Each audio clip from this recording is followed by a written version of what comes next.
বিষয়টা হচ্ছে এরকম যে এখনকার জেনারেশনে বিচ্ছেদ, ডিভোর্স এগুলো বেশি বেশি করে হচ্ছে।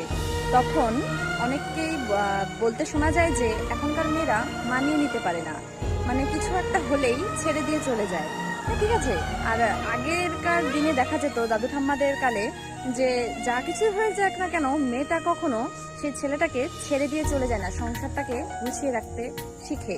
বিষয়টা হচ্ছে যে আগেরকার দিনে মেয়েদেরকে খুব কম বয়সে বিয়ে দেওয়া হতো, তাই ঠিক হলেও বুঝতো না, ভুল হলেও বুঝতো না, সবটাকে মানিয়ে নিয়ে সুন্দর একটা সংসার জীবনযাপন করে ব্যাস সে টপকে যেত। বিষয়টা হচ্ছে এরকম। কিন্তু এখনকার জেনারেশনের মেয়েরা তো নিজের পছন্দে বিয়ে করে, তারপর 25-30 বছর পার হয়ে যায় বিয়ে করে না, সবকিছু জেনে বুঝে বিয়ে করে। তাই তারা না কোনটা ঠিক কোনটা ভুল বুঝতে শেখে। আর অনেক মেয়ে আছে যে ঠিকটা যেন ঠিক ঠিক জায়গায় থাকতে পারে না, সেটা ব্যাপার আলাদা।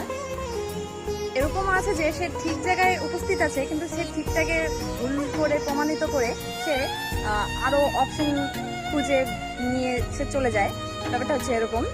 আর বিষয়টা হচ্ছে এরকম যে আগে হয়তো মেয়েদের কষ্ট বেশি থাকতো, এখন হচ্ছে ছেলেদের কষ্ট বেশি। কারণ কোন মেয়েটা ঠিক কোন মেয়েটা ভুল বোঝা মুশকিল। বাপরে বাপ, মেয়েদের কাছে এত হাজারো অপশন যে ছেলেরা বুঝেই পায় না যে এই মেয়েটাকে বিয়ে করে কি আমি ঠিক করছি। তাই কি বলবো, জেনারেশন কখন কাকে কি রূপ দেখাচ্ছে বোঝা মুশকিল, কে কোথায় চলে যাচ্ছে।